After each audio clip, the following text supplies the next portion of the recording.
So welcome back friends మీ అందరికి. So ఈ రోజు అయితే ట్రైన్ లో పార్సల్ కానీ బైక్ కానీ పంపించాలంటే నేను చెప్పిన విధంగా చేసుకుని చాలా ఈజీగా ఉంటది.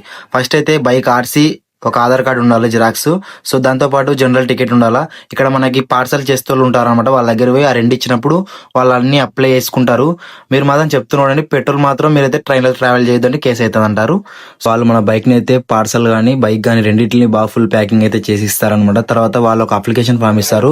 దానిలో బైక్ డీటెయిల్స్, పార్సల్ డీటెయిల్స్ అయితే రాసి మనం అక్కడ ఇవ్వాల్సి ఉంటుంది అనమాట. సో అదే ఎలా ఉంటుందంటే పేపర్ ఈ విధంగా అయితే ఉంటుంది అనమాట. ఈ విధంగా ఉన్నప్పుడు ఆ తర్వాత మన పార్సల్ ని కొంచెం వెయిట్ అనేది చెక్ చేసి వాళ్ళు అయితే ఆ వెయిటింగ్ అనేది దానిలో రాస్తారనమాట.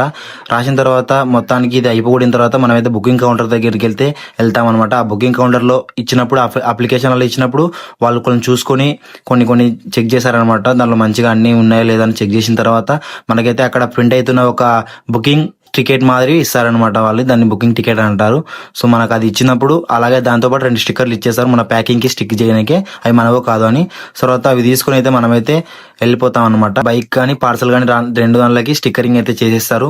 మనమైతే ఈ బుకింగ్ టికెట్ అనేది తీసుకున్న తర్వాత వెళ్ళిపోతాం. మనం ఎక్కడికైతే పార్సల్ ఇస్తున్నామో అక్కడికైతే ఆ బైక్ అయితే ఆల్మోస్ట్ వెళ్తుంది అనమాట. కొన్ని దాంట్లోకి 24 hours టైం ఉంటుంది, కొన్ని దాంట్లోకి అయితే 24 hours టైం ఉండదు. సో మీరు చెక్ చేసుకోండి. దాంట్లో అయితే మొత్తానికి మన టికెట్ అనేది అక్కడ ఇచ్చినప్పుడు వాళ్ళు పార్సల్ కానీ బైక్ కానీ మనకైతే ఇస్తారనమాట. ఒక బైక్ కి ఓవరాల్ గా ఒక 400 నుంచి 700 వరకు అయితే ఖర్చు అయితే కావచ్చు ఫ్రెండ్స్. వీడియో నచ్చితే లైక్ చేయండి, ఛానల్ ని సబ్స్క్రైబ్ చేసుకోండి. Okay friends, bye, thank you.